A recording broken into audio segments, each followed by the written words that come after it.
সবাই জানেন আমাদের দেশের শ্রমজীবী মানুষ এবং তাদেরকে সমর্থন করেছে দেশের কৃষক সমাজ, ছাত্র, যুব, নারী, অন্যান্য গণতান্ত্রিক অংশের মানুষ। আগামী 12ই ফেব্রুয়ারি গোটা দেশব্যাপী ধর্মঘটের আহ্বান করা হয়েছে। কেন ধর্মঘট? ধর্মঘট এই কারণে, ভারতবর্ষের স্বাধীনতার পর দেশের শ্রমজীবী মানুষ যে অধিকারগুলো অর্জন করেছিল, এই অধিকারগুলো আজকে দেশের বিজেপি সরকারের হাতে লুণ্ঠিত। আমাদের দেশের বিজেপি সরকার, আপনারা জানেন, আমাদের শ্রমিকদের যে শ্রম আইন ছিল, এই শ্রম আইনগুলোকে সব বাতিল করে দিয়ে 4টি শ্রমকোডের মধ্য দিয়ে আমাদের দেশের শ্রমিক শ্রেণীর উপর ভয়ানক আঘাত নামিয়ে এনেছে। ইতিমধ্যে গোটা দেশে শ্রমকোড লাগু করার জন্য সিদ্ধান্ত করেছে। এই শ্রমকোড বাতিলের দাবিতে মূলত আমাদের দেশের সিআইটিইউ সহ অন্যান্য সকল অংশের শ্রমজীবী মানুষের নেতৃত্বে 12ই ফেব্রুয়ারির এই ধর্মঘট।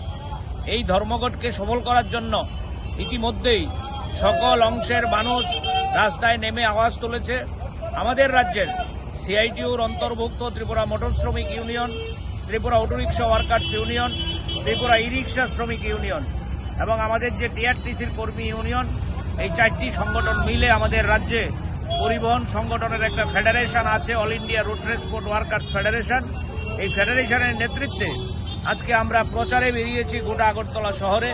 পরিবহন শ্রমিকদের কাছে আবেদন করছি যে আগামী 12ই ফেব্রুয়ারি এই ধর্মঘটকে সফল করার জন্য তারাও যাতে রাস্তায় নামে ভূমিকা গ্রহণ করে। এই ধর্মঘটে হয়তো একদিন রুটি রুজি বন্ধ হবে, কিন্তু আগামী দিনে বেঁচে থাকার জন্য এই লড়াই খুবই জরুরি। যদি এই শ্রমকোড বাতিল না করা হয়, তাহলে আমরা শ্রমিকরা স্বাধীনতার পরে যে কতগুলো অধিকার অর্জন করেছি, এই অধিকারগুলো আমরা ফিরে পাবো না। তাই শ্রমিকদের সম্মান, শ্রমিকদের অধিকার, শ্রমিকদের মর্যাদার প্রশ্নেই আমাদের এই ধর্মঘট।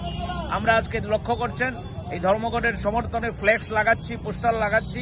আমরা গোটা রাজ্যের পরিবহন শ্রমিক সহ সকল অংশের মানুষের কাছে আবেদন করব তারাও যাতে 12ই ফেব্রুয়ারি এই ধর্মঘটের দিন প্রতিবাদ করে তাদের যানবাহন বন্ধ রেখে বিজেপি সরকারের বিরুদ্ধে ঘৃণা জানিয়ে এই শ্রমকোড প্রত্যাহারের আন্দোলনকে আরো জোরদার করতে পারে।